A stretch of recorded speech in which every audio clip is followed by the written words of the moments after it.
Баршаңызға сәлем достар. Бүгін мен сіздермен өте оңай жасалатын глициннің рецептімен бөлісетін боламын. Сіздермен бірге мен Мадина. Осы рецепт бойынша жасап көрсеңіздер болады. Каналыма тіркелуді ұмытпаңыздар.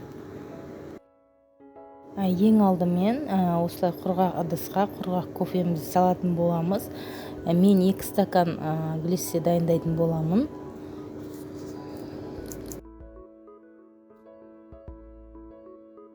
Оның үстінен бір қасық қантымызды саламыз.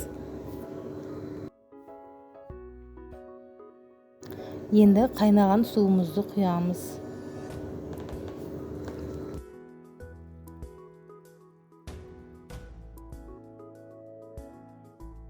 Сосын қасықпен кофемізді араластырып, суытуға қойып қоямыз.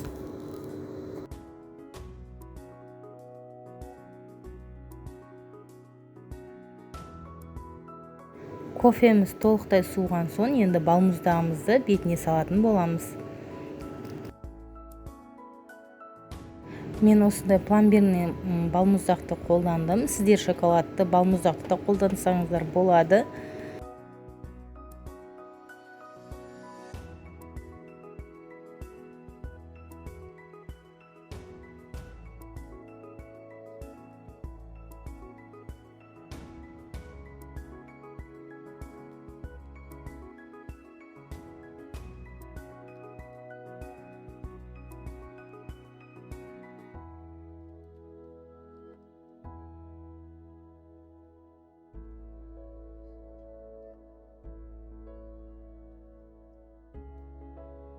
Осылай балмұздағымыздың бәрін салып болғаннан соң, біздің міне глиссеміз дайын болды.